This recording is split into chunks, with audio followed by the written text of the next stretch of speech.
Welcome everyone to ICCO's Ignite webinar. This is episode 10. Um, and I'm very happy to welcome you if you're here in Zoom or if you're watching on YouTube, or indeed if you're watching this back. A warm welcome to all ICCO members. My name is Arun Sudham and I'm non-executive chair at ICCO. I'm really looking forward to today's conversation. We're going to be talking about what it takes to build winning campaigns in today's communications and marketing environment. Feels like a lot has changed on that front. And we've got a really interesting panel of speakers to help us discuss this. So I'm going to introduce them all in no particular order. We have got Ananda Shakespeare, who's the founder and CEO of Shakespeare Communications in the UAE. Ananda, welcome. We have got Bhavna Satyanarayan, who's head of corporate brand strategy and positioning at BASF, based in Germany. We have got Greg Double, who's the creative director of Burson, based in the UK. And Razani Aziz, who's chief executive officer at Factors PR, based in Sri Lanka. So truly multinational, global panel today. So welcome to all of you. Let's get things underway. We'll start off with, I think, um, maybe a good place to start is just to get your thoughts in terms of what makes a campaign win today. And winning can cover a lot of different definitions, I suppose. You could talk about winning awards, you can talk about winning hearts, you can talk about winning budgets. I'll leave that to you. But I'm curious to hear your thoughts on what does make a campaign win today and whether that definition has changed given, how fast we have seen communications and marketing trends shift in recent years. So, Ananda, maybe if I could start with you, please. Yes, hello to everyone, and thanks again for inviting me on this interesting panel. And this is where I was going to start today, Aaron, with what do we mean by winning? So, as you said, it could mean a lot of things. Does it mean awards? Does it mean impressions? Does it mean coverage? Does it mean, as you said, changing minds and perception? So, I guess it depends on the objective. So yeah, there's a lot to unpack there. I don't think we're all going to be aligned on thoughts today, actually, judging by something that was said earlier on our dry run. So being quite a traditionalist, I still think things haven't changed massively, and at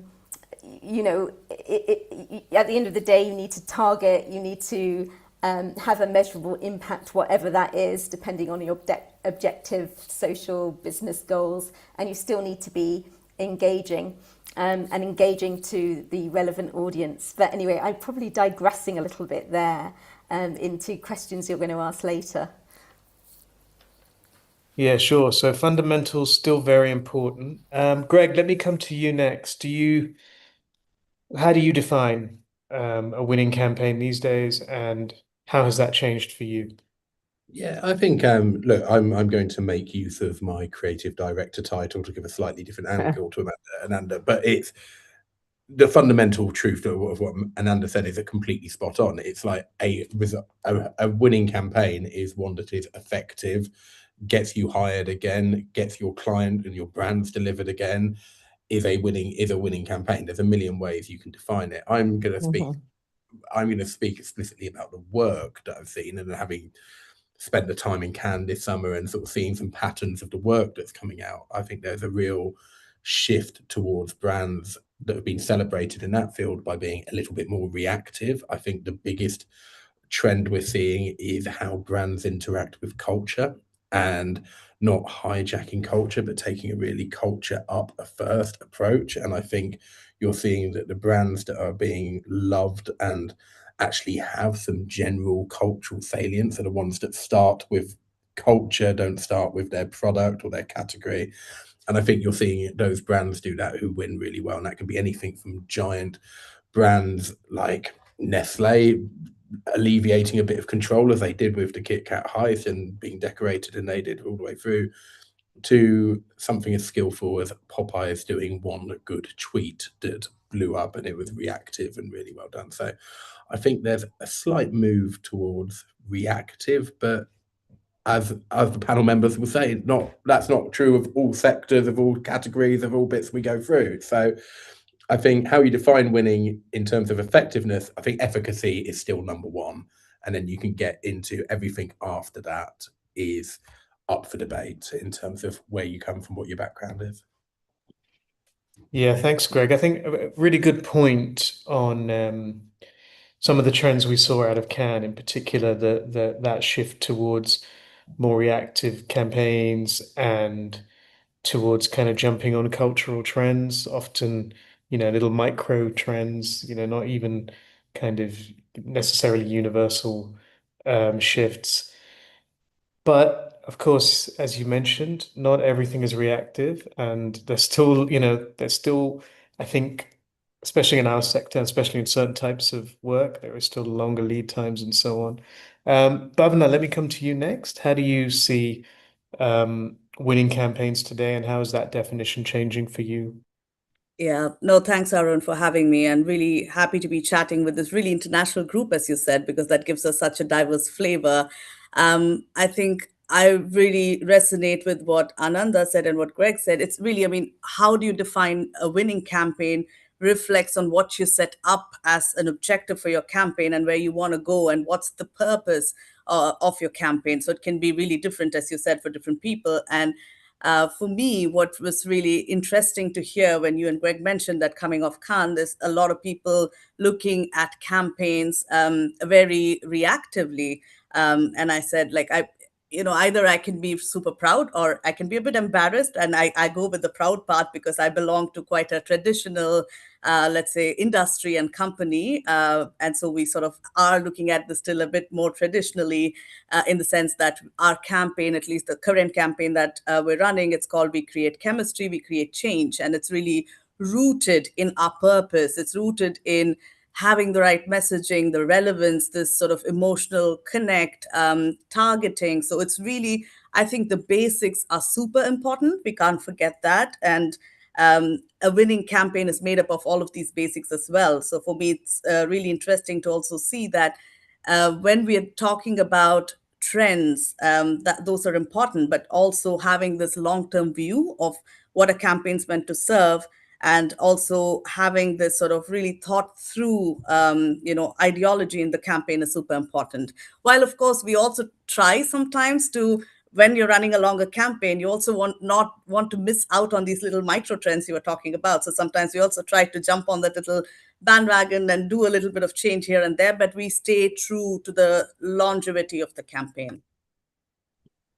Yeah, very, very important observation, I think, just in terms of how important that long-term process is. We'll come back to that, maybe the tension between long-term planning and short-term trends in a moment. But Razani, let me come to you and get your thoughts on that opening prompt in terms of what makes campaigns win today, and whether you're seeing that change.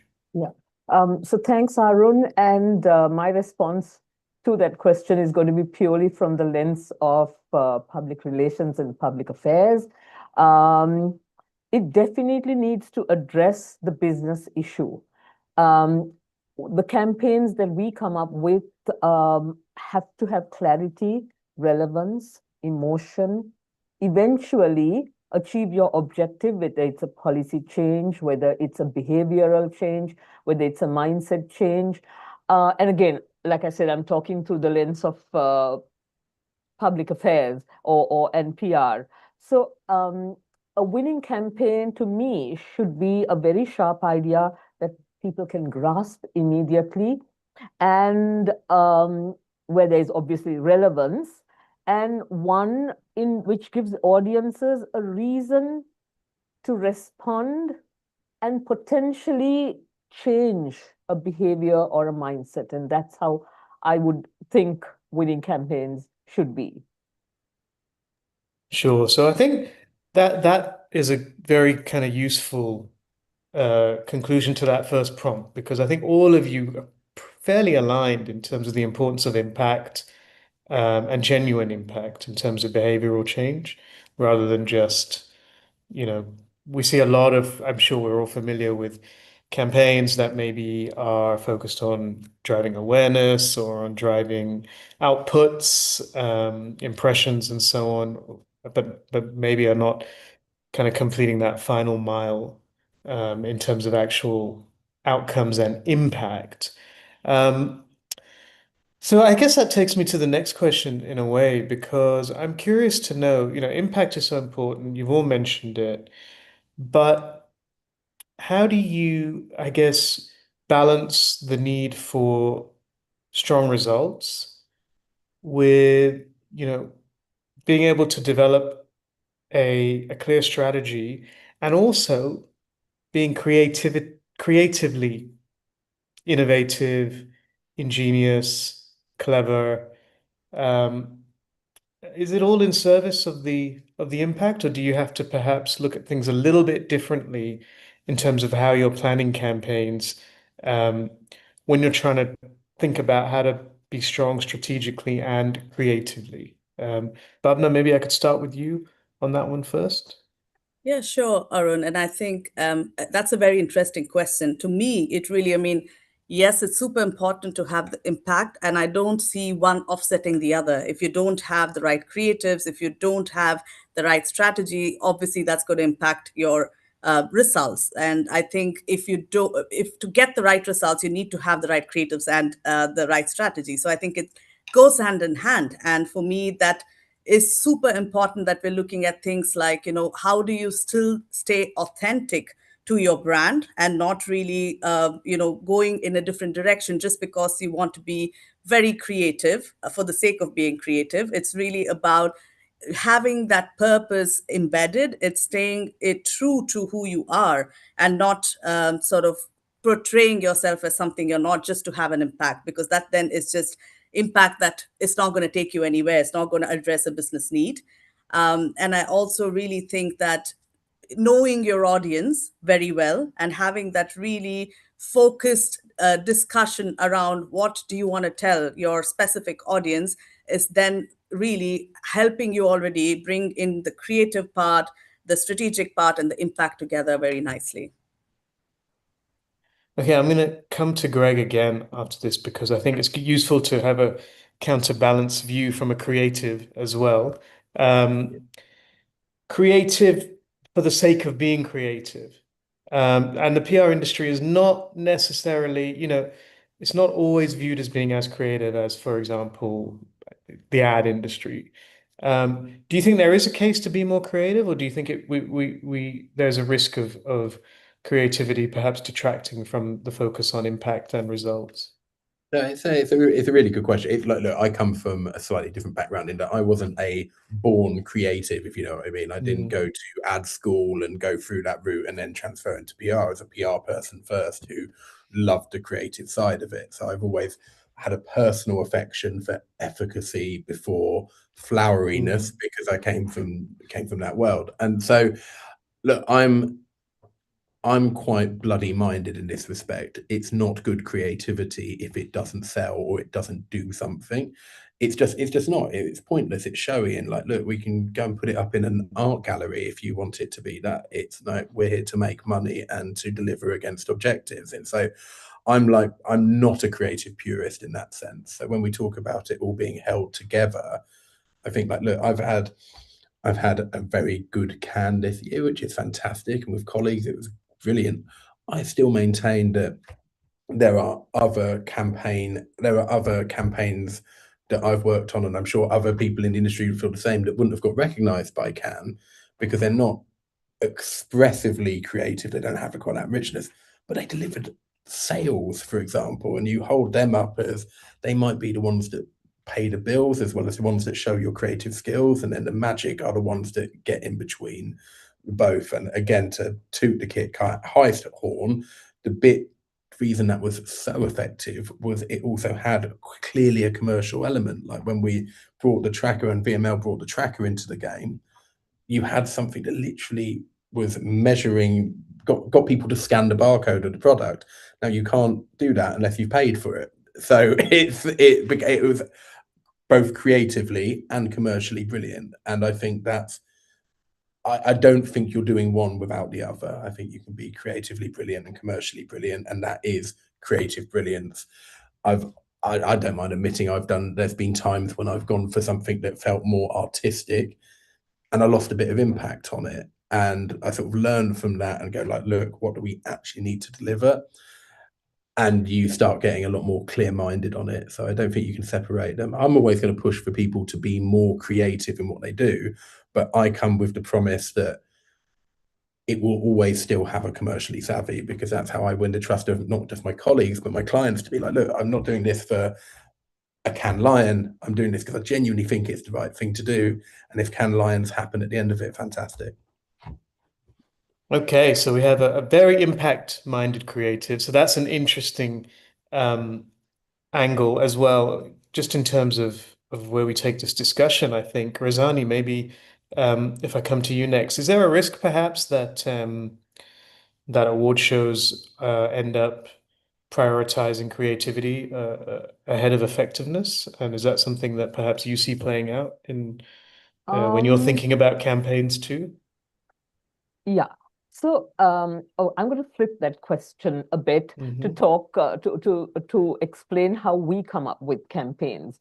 Um, we have a client, and I'm just giving you an example, the Planters Association of Ceylon, which is a 173-year-old organization, apex body that represents the interests of 23 regional plantation companies, all listed on the stock exchange. So they're listed in Colombo, they're listed in London. These are big, formerly sterling companies, and now they're all privatized and owned by Sri Lankans. For the past so many years, I've been working with them for 17 years. And constantly, it's a battle of how the workers are being treated, although they are doing their utmost, things have come a long way, the education systems have become far better, the health indicators have risen. They have to put in so much more because there are the accreditations that are looking at them, the rainforest alliances and so on. So the campaign we came up with, and this was out of need. So sometimes out of need, we racked our brains and we said, okay, let the journey be promoting a sustainable future for every plantation worker. And that was just the umbrella. It wasn't for an award. Because then you talk about, and it puts the onus on the association, on the apex body to champion causes. Plus, it also helps create, empower, and this was essentially, so I missed the point here.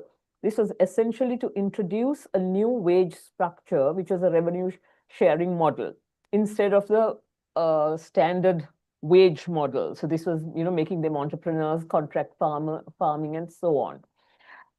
This is still ongoing, but it won us an award. So sometimes when you look at the issue and you feel that, I would say that if you look diligently and intensely at the issue at hand and come up with the campaign that will help, overall holistically help both the client and the beneficiary, it can win an award. But I wouldn't particularly say that I would do a campaign or we would do a campaign just for the awards. Yeah, very, very good example actually of an organic approach that wins awards. But I suspect most people, or I'd like to think at least, most people are not creating campaigns purely with the idea of winning an award, although I'm sure it does happen. Ananda, let me come over to you. Is there sometimes perhaps too much of a focus on being creative for the sake of it, in terms of winning awards? Well, I wouldn't say that's true of the PR industry in the UAE and GCC. Hmm. That's more perhaps on the advertising side that I've heard my peers talk about this sort of things. At Shakespeare Communications, we are not big on entering awards. We're big on doing the work rather than gathering accolades. I do think everything should be based on objectives. Again, I think Greg was saying that earlier. I think for me, I would take a cultural moment over creativity. I don't know if anybody else agrees with that. And yeah, I mean, a few years ago when the Louvre Abu Dhabi opened in the UAE, you know, UAE has a small population of about 10 million, and visitors dropped over time. And in order to drum up interest again on both the local population, which is about 10-15% of the UAE, the local Emirati population, and it's probably about 85% expatriate with over 200 nationalities in the UAE. So we different stakeholder needs there, and to encourage them to go to an art gallery, which is not necessarily something very big in Emirati culture. And what was done in order to attract more footfall was the Sheikh Zayed Road, which is the biggest boring, straightest road in the UAE from Dubai to Abu Dhabi. An agency put billboards along the road with reproductions of Van Gogh paintings and things like this. And so it's an outdoor billboard campaign in association with some radio frequencies. So if anybody knows the UAE and the GCC region, it's very, everyone's driving everywhere all the time. So you're always in the road, you're always listening to radio. And when you passed these billboards, if you were listening to a few certain radio stations, it would jam the radio station and give you an audio of the reproduction on the side of the road about Van Gogh or whatever it was. And that was really impactful and very interesting in terms of mechanics. And I haven't seen anyone else do anything like that in the UAE in the last sort of decade since that was done. But I'm sure you could use those sorts of mechanics elsewhere in the world, and again in the GCC region, to do something similar. And that's not AI. That's nothing to do with AI either. It's just using traditional media creatively. Yeah, thank you. Another good example, and actually brings me to the next question in a way, because you mentioned AI, and you talked about a more technological campaign, albeit one that didn't use AI so much. But curious to hear from all of you here whether AI is changing the creative process in terms of developing campaigns, in terms of the strategic insight, or maybe in terms of um, measuring, monitoring, even optimizing and changing campaigns in real time. I guess there's so many aspects of the campaign process that you can apply AI to, or not, if you feel like it's not necessarily improving things. Greg, let me start with you on this one. So I'm going to say this sounds like a desperate plea to keep myself in a job, but it's the best way I can describe my personal experience with AI, and look, I work for a person who have gone big on AI, right? Is that AI? We've got other agencies buying AI tools. We've just bought an AI company, which I think says a lot about the flex that we're putting into it. Creatively, I think AI is brilliant as long as you don't use it to come up with the idea, because the very nature of AI is it's backward looking, and so it can show you, and it's based on everything we have done before, and so you're never going to get an original idea come out of it. What you are going to get, that's the job preservation bit that keeps me in a job for another 10-15 years. What you are able to do with it is stand up your research so much better. You're able to test stuff a lot better. Your audience can come in.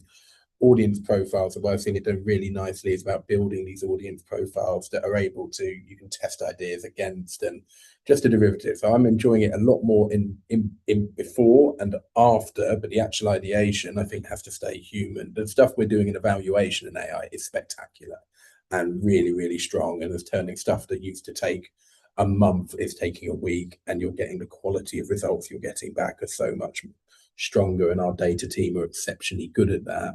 which then carves the way for more creative to come through because you've actually got good evaluation. And I've always thought that evaluation, that you talk about strategy and evaluation always being super close at the start. Evaluation and creativity should be best mates, because if you can prove that your thing actually worked, you persuade a client to unlock more times, and that can mean that you're just proving that what you do works. And that's been PR's biggest problem since for as long as I've been in the industry. And AI unlocking that, I think, is hugely important. Yeah. Rizani, AI for evaluation rather than ideation? Yeah, I have to agree with Greg 100%. AI, we use quite a bit of it, would be to rationalize, would be to give, to do the background work. The numbers, the data, of course, sometimes it can be a little off, but by and large, it helps put a claim to the strategy. It basically helps build around it. And for historical data, for all of that to substantiate the strategy, we also use AI quite a bit. Also in extracting conversations, chatter on social media, on what's being said, particularly in the local languages, and to be able to flesh out what really matters. I mean, no, I don't know how we lived without it. It's come to that stage, but not for putting the strategy together per se. I would still rely on whatever gray matter we have left. We wouldn't entirely rely on that, but it helps greatly. Ananda, how do you see it? Similarly, in terms of AI for kind of data evaluation, measurement, rather than strategy and creative? Well, I mean, AI is just a tool. I think I agree with the rest of the panelists that it's great for research. I think something to remember as well, because we're all from different parts of the world, is that like the LLMs and things like that, they're all really based on English language. They're not necessarily relevant to all our local audiences. And insofar as they're saying that as well, perhaps it's also quite globally focused. And, as Greg said earlier, it could be quite homogenous in terms of ideas. There's nothing better than a human for ideas at the end of the day. But I don't think AI is redundant. I mean, there was a really great campaign in Saudi Arabia a few years ago for a food app where they brought the AI in that tracks where the eye moves when you're looking, choosing what meal or food that you want. And it was very successful, and it drove a lot of engagement and new users, and was beneficial in many ways. And that was also an award-winning campaign too. So I guess that was beneficial in many ways. Yeah, a good point that AI can actually be part of can be kind of a creative element, even if it's not coming up with the idea itself. It can form part of a kind of campaign offering in that way. Bhavna, what do you think in terms of how Yeah, AI is being used? I really reflect. I think many of the panelists spoke about this. And for me, I believe this very strongly. AI is another tool. It's a new tool. It's powerful, but without the human mind, it's really nothing. Yeah. So I really think that we still need humans behind this AI. And we have been experimenting for the campaign that we are on currently. We actually have used AI right from the concept stage all the way onto even tracking our footprint in terms of the carbon footprint our ads leave. So this is fascinating. So if you use the tool well, it gives you so much data and so much time back in your hands. And then people, I mean, we cannot, of course, have done this, or we wouldn't ever do this without our agencies and the people, the creative people behind it. But I think it frees up time for them and for us to then really focus on the most important things. I mean, for example, I can just give you some very quick examples of what we did with our campaign.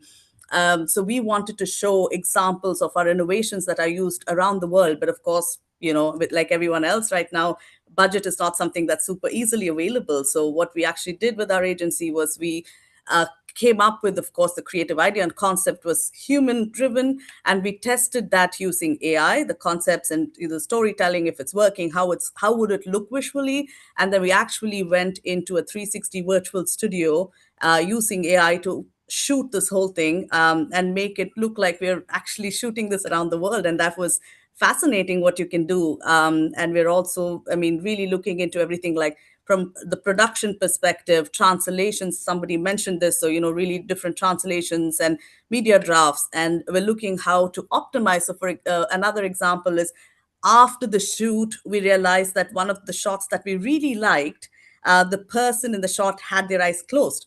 So we could actually use AI to then make it look like the person's eye was open. Of course, we had all of the stuff going with it, which is asking the person if this is okay and ensuring that he or she was okay with it. And really also using it for targeting, using it for things like performance tracking. What's fascinating also is it gives you information on where bots are taking over. Are you really getting the engagement, or are these bots then taking over and giving you the wrong measurements? So I I strongly believe that we need the human mind, but using then AI to really facilitate a lot of these things that earlier took a lot more time is a fascinating thing that we shouldn't miss on. Mm. Yeah, very good points there, actually. And I'll come back with a question related to that. I just wanted to say, if there are any questions, please feel free to ask them in the chat or in the Q&A box, and we will get to them. I've got a couple more questions on for the discussion. So actually, your point, Bhavna, is really well made in terms of create AI for production. We hadn't really talked about that too much. And I'm wondering, because I did see in Cannes, for example, a little bit of a backlash perhaps against work that was evidently AI driven. And I think maybe there was, I think it was the Apple TV logo redesign where the judge, that one, I think it might have won a Grand Prix, and they said it was because it was really human, and it was, it was an example of being very human. Um, do you perhaps wondering if our panelists here think there'll be a backlash against work that looks too AI driven, maybe? Ananda, let me come to you on that one. Well, that's a good question. Um, my initial thoughts are no. I think, people are drawn into creatives and fun. And I mean, it's very hard to talk on this panel today because we're talking so broadly, and different things work for different brands. Is it consumer? Is it business? And there's so much you can do in a fun way with AI, and especially for sort of younger generations, and things like that. So there has been a backlash, you're right, over something at Cannes. I did hear about that, and it's something to be aware of. But, just as you say that an advertorial is an advertorial, there's no reason why you can't put on something digital that it's made with AI. I mean, that's what I've noticed. That's what media outlets are already doing. They're putting captions saying this is an supplied, or this is an AI image. So I think you just need to be honest and transparent. And if you are, I don't think there's a limit on creativity and using AI, as long as you're Yeah. doing it ethically. Okay, yeah. No, that's a fair point. And I think, yeah, you do see those labels now. I mean, on Instagram and on social channels, and then also people are self-reporting their AI use. Rizani, what do you think? More human now? Um, sorry, my mind just rambled. I was thinking of the latest issue we have in hand because of AI. Again, a client, Sri Lanka's largest private sector bank, HNB, and I'll be open about it. There was an and this is common, I mean, it happens all over the world, but an AI generated image of the bank's managing director. And, it's a scam, obviously, asking investors to put in money into an account that will generate, unprecedented amounts of dividend and so on. I mean, this goes on and on and on. Somehow, I think with AI growing exponentially, there has to be some amount of regulation. I don't know how it's going to come or where it's going to come from, maybe country-wise or, without that, it's like an open field. It's like an open battlefield. And like you said, the social medias are social platforms are taking precautions. LinkedIn and so on, Instagram are clear about how much of AI can be used on the post. But just altogether, it's getting a bit out of hand. Some amount of regulation would be good. Even That's a if can of worms. For yeah. sure. I mean, I think you're definitely not the first nor the last person, I think, to call for regulation. Bhavna, what your thoughts on maybe guarding against, I guess that kind of, you see it on LinkedIn now. The LinkedIn now has an AI slop Hmm. button. So how seriously do you take that risk of maybe using AI too much? No, absolutely. This is again a very interesting debate, and Arun, as you said, it's a can of worms, right? I mean, it's still developing, and the whole space around AI is developing. And I also hear what Razani said, and there is AI bias. There is just so much to consider. So I think that on one hand, I feel there's really, at least this is my personal take, that you cannot fight it, or you should not fight it. I mean, in the past there have been other things that have come in, we've used it even in production and stuff like that, or like any other big tool that's come in. There's always initially this fight. There is this also thing about what's right and wrong, but it's really using it to your advantage, but also being very aware of how much you want to use it, and also being aware of the authenticity that you want to still build using AI. So going again back very quickly to the example I shared. So in the creation part where I mentioned that we used AI only for the backgrounds because we didn't want to fly around the world shooting in, let's say, London to Sao Paulo and India. We just used the backgrounds as AI, but we had real people and models. And this is something then we tested with our agency where we said, I mean, I can also give a quick example. We said something like, we want a skater, yeah, to show the road quality, and then the result it threw up was like, oh my god, this is not something I would use. So it's really understanding where you want to use AI to support you, and where do you bring in real human ideas, real humans. So the balance is super important, and also, of course, using regulation also to to ensure that you're not crossing that line. And for me, that's also very fascinating because the EU has very strict regulations around deepfakes and AI. So following that as well to give you a bit of guardrail and to guide you through is very important. Yeah, Greg, do you think that there is that need maybe for more policies on this? And are I, you seeing demand for more human I think crafted work? I think so. I think like look, with most as with most things like this, there's good AI and there's bad AI. And I think if you are take for example video production, I think in many respects, I think sometimes AI is, if you said photoshopped or special effects, no one would have any issue with it because it's good special effects or it's bad special effects, right? I can give you a couple of really good examples. When AI is bad, it gets hammered harder than if human stuff is bad. And I think that is reflective of the fact that the consumer sees a lot of fear in AI as much as people who are literally concerned with it. I'll give you a really nice on-point topic, especially given where some of our audience are from. There was when the 100 Manchester Super Giants became one of the Indian-owned teams for the Manchester. The AI slop they put out to announce this caused one of the biggest sporting backlashes you'll ever see. And that's partly because cricket fans don't like change. They don't like the 100, and they especially don't like the T20fication of the 100 and all coming in like that way. But it was just appallingly bad content, and it showed like no cultural saliency. It was just like, oh, the red of Manchester and the blue of Manchester coming together. And I think at one point, Just Butler had 3 arms, and it was just shoddily done. and you're just there like, dude, that's not just offensive, that's not just bad content.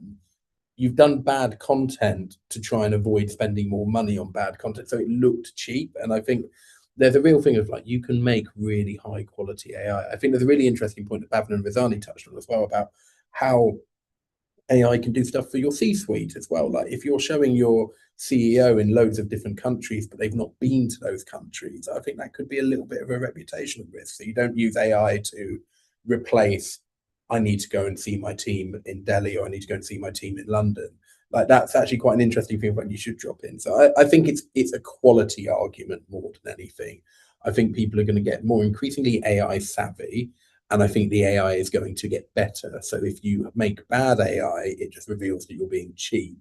And if you can't fool people, they're going to call you out on it. And I think there's it's a balance to do. So just use it well. If people get a sense you're using it to cut corners, or it's just bad, the backlash is there. Good point again. AI as a potential reputation issue. We won't get into the 100. I suspect we may all have thoughts on on all of that. I certainly do. Okay, final question, and I think we'll go to the one from that Pooja has asked from the chat. We have one from the chat. Assuming all of you are okay to answer this one, the question is, looking beyond your own work, what is one campaign you would consider a truly winning campaign, and what do you think made it stand out from anything else? So maybe you can each answer that. Greg, obviously you can't choose Kit Kat, unfortunately for you. But I'm sure there are many others out there. So who wants to go first? Does anyone have a campaign? Sure, Ananda, go ahead. Well, I would like to highlight a fantastic UAE campaign, and some of you may remember this, and it's the world's tallest donation box that ran in 2020, May 2020, I think it was Ramadan, and it was to raise lots of meals for those who needed them, and for each 10 dirhams that was given, a light showed up on the Burj Khalifa. I think that's probably the world's tallest building still. And the campaign was so successful. They were aiming for I think it was 10 million meals, and they reached that within 7 days. It was so successful. Great use of the Burj Khalifa, a great reason to have a campaign, a great time to do it. May 2020 was quite a bleak time for people across the world, and a campaign like that was really emotive and brought a lot of joy and engagement. So I think that's the one I would like to highlight today. Cool, yeah, both very visible and very easy to measure as well. So that's a good example there. Who wants to go next? I could share, Arun, and for me, this is there was a campaign run by the metro trains. It was called "Dumb Ways to Die," and that for me, I really like it because it was something very educational. It's about safety, but it was done in a way that was not preachy. It had a bit of this fun element to it, which made people notice and also want to share. So it's a great campaign which got people to participate in a very important topic, and also not making it boring and like long videos or unconnected stories. So I think that was a really great way of taking a message and making it super relevant for your audience and getting them to engage and participate. Yeah, great song. And the results from a long-term perspective, because I remember when this won at Cannes, the results were really strong, actually, in terms of reducing, reducing accidents and so Exactly. on the That goes back to what we were talking right at the beginning, Yeah, the impact that you want to create. How do you come to it? And this is also a great way of how creativity led into the impact. yeah, sure. Okay, Greg or Rizani, which of you? Greg, do you want to go? Go on then. I'll go for a recent one that won well at Cannes, was for Columbia Sportswear, called Expedition Impossible, which just really made me smile. If you've not seen it, all you need to know is Columbia Sportswear, outdoor sportswear brand. and their CEO challenged the flat earther community to, if they can prove that the earth is flat, he will hand over the business to them all the way through. And so the way of proving, obviously, to get to the end of the earth, you're going to have to watch, you're going to have to wear some fairly outdoorsy clothes and point it out. But there's a couple of things that I really love about it. I think one, I love the fact that it didn't cost a thing. Like, really, when you, I'm sure there was production costs. I loved that it was so earned first. I loved that the mechanic for it was essentially a CEO interview. So whenever I'm speaking to my C-suite clients and they're like, oh, well, we don't really do creative, it's like, if your CEO turns up in a way that's unexpected, you've done creative. And that's a really lovely way to sort of help people along the creative journey. Say, like, look, all they did was a CEO interview with a great topic and it's gone everywhere.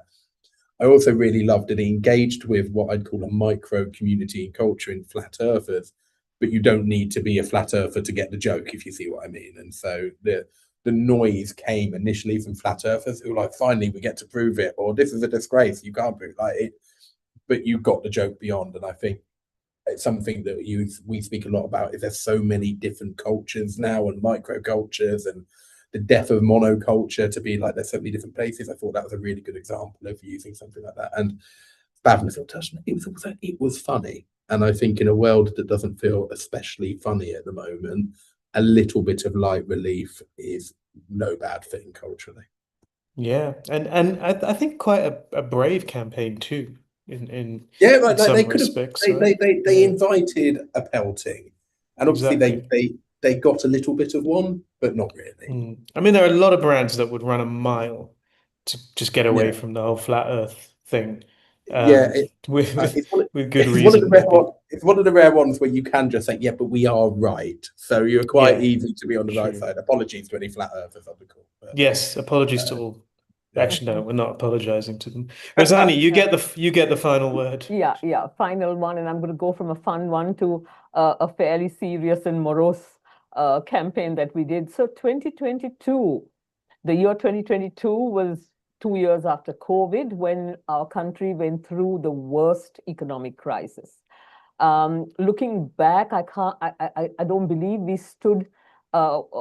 We waited 7 days, 2 weeks in petrol queues, in LPG gas queues. We had there were families, that were that were chopping up their furniture and these are not in marginalized homes, but in affluent homes, for just cooking, and that was the state we were in. The Apparel Exporters Association is also our client in public affairs. And we realized, or they realized, that obviously the government realized that lifeline to our dwindling revenue was to continue the exports. And which meant that whatever utilities we had, resources we had in terms of electricity, in terms of diesel, had to be channeled to them, and hence the rest of us suffered. I mean, 13-hour power cuts. We used to walk to work, to offices, sometimes as much as 11 kilometers each way, because there was no electricity at home, and electricity was in certain points of the city only. And the campaign we came up was maintaining investor confidence in the apparel sector. So the research was, we looked at companies, apparel exporting giants, who had investors from as much as, over 30 years, 40 years, the likes of, Gap and the Limited and Martin Trust and so on. And we did a campaign where we got them, the CEOs at the time, to talk about why Sri Lanka, why they felt Sri Lanka was still, with all what we were going through, was important in terms of complex. And again, we weren't a name for high-end, what they call athleisure and intimate wear. So we don't do the run-of-the-mill cut and sew stuff. It's all very, very high-end and high-end brands. And they came out and we got trade publications, foreign media to to publish that. None of it was paid for, everything was earned, and it really helped a tremendous cause. So to me, particularly, and to us here at Ed Factors Sri Lanka, this was a very emotional campaign, and which really, really went a long way in keeping the lifeline afloat. Yeah, no doubt. Very important campaign. We'll let it go, even though you did pick your own campaign, which was we had asked for other campaigns, but that's cool because that Sorry. was actually a really important campaign for a country that was on its knees at that point and for an industry that was in considerable strife. But a great cross section there from the lighthearted um, to the risky to the socially impactful and to the extremely important and necessary work of rebuilding economies as well. So on that note, I would like to thank all our panelists for their observations today. A really interesting conversation on how winning campaigns are changing. So a big thank you. Please do also take some of these lessons into mind when you're entering the Eco Global Awards. I think the deadline is coming soon. I think it's mid-September. So please, when you're making your entries, there's a lot of useful advice given by the panelists today. Oh, look at that. A visual has come up.